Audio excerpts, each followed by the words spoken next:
Hello friends, Bodo by channel pin konsebaw dayo nongthamona naigasiनो दङ Bodo Job Info official YouTube channel दा बे समाव good news बेनजाबाय BTC आव साख्रि मोनसिगोन बेनो जाबाय Grade 3 आरो Grade 4 स' बेखायनो जों मोनसे official notice को नायगोन जेराव news media फ्राव गोसारजोब्बाय बेनो जाबाय गोदान CSB body members आरो chairman list out जाबाय आरो reprocess जासिगोन बेनो जाबाय BTC आव साख्रि आरो appointment letter date नि सायाव जों सावरायगोन बेनो जाबाय BTC साख्रि जाय नोंथांमोना चेनेलाव निउ फैदोंमोन साबस्क्राइब खालामना ला नैबे बड' जब इनफो इउटुब चेनेलाव जेब्लायबो लेटेस्ट आपडेट नोंथांमोना बर' रावजों मोननो हागोन दा गोबाव खालामा जों थांनो अफिसियेल वेबसाइटआव दायो जों फैबाय CSB पर्टेलाव आरो फैनाय लोगो लोगो दिनै बिथांमोना पाब्लिश खालामनांगौ अफिसियेलि वेबसाइटआव दा केन्सेलेसन नटिसआ जेरै थांनाय बारनि बडिखौ जेरै डिसल्भ खालामदोंमोन एबा केन्सेल खालामदोंमोन थिग बेबादिनो नटिसखौ बाव होदोंमोन नालाय दा गोदान लिस्ट होनायखौ थ' बिथांमोना दिनै बावहाय आपल'ड खालामनो हागौ नाथाय दासिम जों मोनथ'वाखै अब्लाबो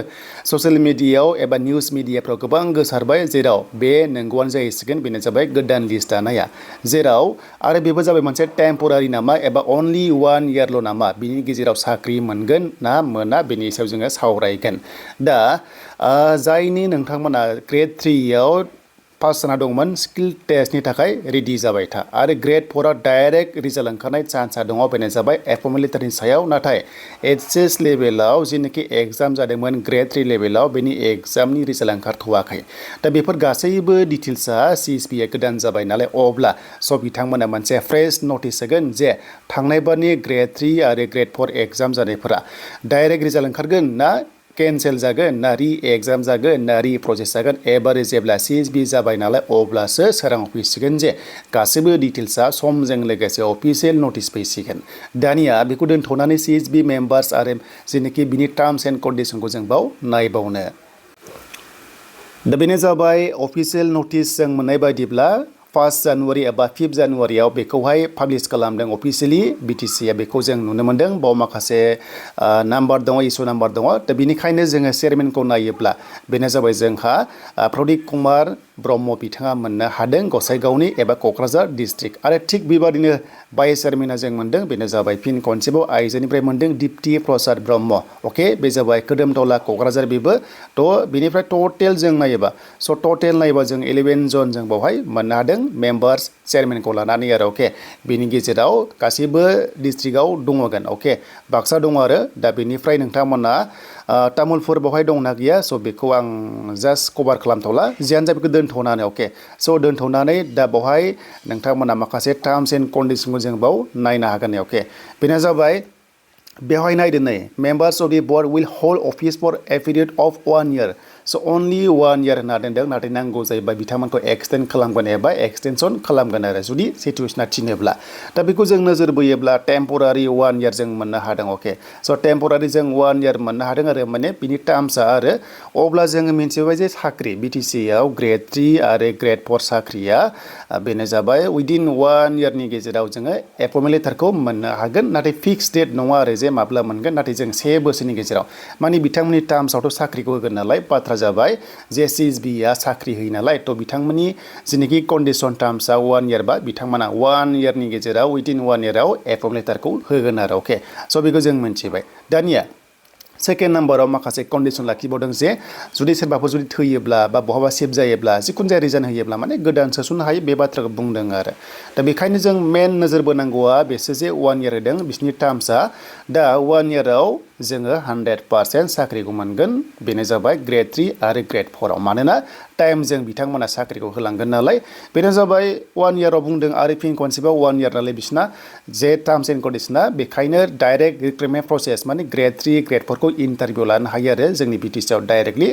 बेनो जाबाय ग्रेड 3 आरो ग्रेड 4 आव देन बेनिफ्राय ग्रेड 2 आरो ग्रेड 1 पस्टखौ जोङो लानो हाया जेराव APSC लेभेलनिफ्राय कन्डाक्ट खालामो नालाय बे BTC आव पावारा गैथ'वा दासिम अके थ' बेखौ जों मोनथिबाय बेखायनो बिथांमोना थाबैनो जेनाखि दा CSB आ दाबाय नालाय अब्ला ग्रेड 3 आरो ग्रेड 4 खौ बिथांमोना मा बेनो जाबाय प्रसेसखौ खालामनो हानाय राइट्सआ फैबाय दा बेखौ जों नायोब्ला जेनोखि नोंथांमोना ग्रेड 3 आव एग्जाम होना दोनदोंमोन एबा रिजाल्टआ ओंखारबाय पास जादोंमोन स्किल टेस्टनि थाखाय प्रेक्टिस खालामबाय था बाइबा टेस्टनि थाखाय जानो हागौ थाबैनो साडेनलि दानि फैनाय बादि बिथांमोना डेट होनो हागौ आरो ना गोदानसो जागोन नामा रिप्रसेस जागोन ना रि एग्जाम जागोन बेनि सायाव दा अफिसियेल आपडेट गैथ'वा जेब्लानो फैयो नोंथांमोना चेनेलावहाय आपडेटखौ मोननो हागोन स' दानिया जोङो जोबनायाव ओरैबायदि सावरायगोन बेनो जाबाय जोंहा ग्रेड 3 आरो लोगोसे ग्रेड 4 आ एपइन्टमेन्टआ माब्ला मोनगोन दा नायदो नै एप्रिल अके स' नैबे एप्रिल दानाव आसाम बिधान सभा इलेक्सन दङ दा बेखायनो सिएमआ दाखालि लाइभआव बुंदोंमोन जे थांनाय बारनि प्रिभियासआव 27 फेब्रुवारियावनो एमसिसिआ नांदोंमोन आरो एमसिसि नाङोबा एपइन्टमेन्ट एबा गभर्नमेन्ट स्किम होनो हानाय अथरिटि एबा राइट्स गैया दा बेखायनो जि प्रसेस जानांगौ 27 फेब्रुवारि सिगां जानाया माने गोबां माने चान्स लानांगोन आरो जानो हागौ 27 फेब्रुवारि 28 29 बे मोनथामनि गेजेराव एमसिसिआ नांनो हागौ आरो टटेलि नैबे मार्चआथ' एमसिसिआव थाखागोन बेनिफ्राय एप्रिल दाननि बैसागुनि सिगां इलेक्सन जानाय चान्सआ दंखायो दा बेखायनो बिटिसिनि आखायाव नैबे जानुवारि आरो फेब्रुवारिया माने आखायाव दङ बे अके 60 डेज जा 60 डेजखौ जों लाबाय आरो हमना ला 60 डेज दाबो टाइम दङ जुदि 60 डेजनि गेजेराव जुदि प्रसेस खालामनानै ग्रेड 3 आरो ग्रेड 4 खौ बिथांमोना साख्रि होनो हायो दा बेखौ जों मिथिदों आरो जुदि जों 1 इयार दाय जोंनिखि 1 इयार जों मोनदोंना बे CSB टार्म्सआ अब्ला थ' जुदि जोंहा एप्रिलाव इलेक्सन दङ अब्ला जुदि हमना ला इनकेस जुदि जानुवारि आरो फेब्रुवारि आरो मार्च आरो एप्रिलाव जुदि जायाबा इलेक्सननि थाखाय अब्ला बेनो जाबाय मे जुन जुलाइ अके जुलाइ आरो लोगोसे आगस्ट आरो सेप्तेम्बर अके हमना ला अक्ट'बर आरो नभेम्बर थ' बिथिङै जों नाहरनांगोन आरो नाथाय एसेबां गोलाव थांनाय नङा बेनो जाबाय नोंथांमोननिया जे आसाया बेल' जे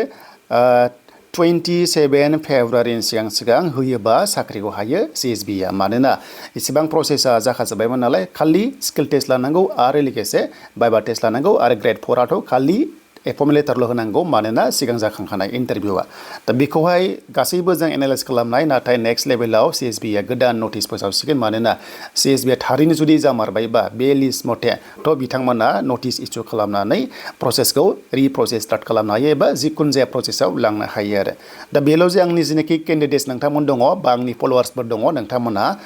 दायो CSBखौ जाबाय होनना मिथिखाबाय जेब्ला थ' गोसोखौ गोरा खालामदो स्किल टेस्टनि थाखाय प्रेक्टिस खालामदो आरो जेनाखि इन्टारभिउ आपकामिं फैगोन गोदान पस्ट फैबावनाय चान्सआ दङ स' नोंथांमोना जाहाथे बिनि बागै रेडि जायो आरो टेट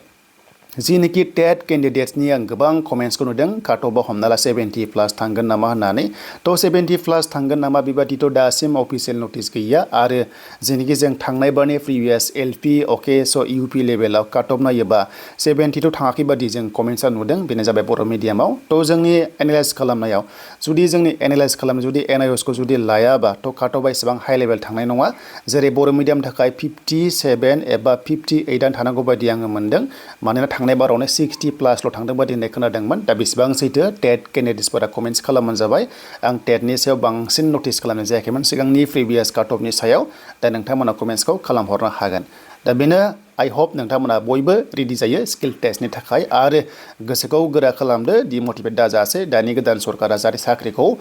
मोजां होगोन बेखौ आसा खालामबाय आरो नेक्स्ट लेभेला पस्टआ जाहाथे फैबावो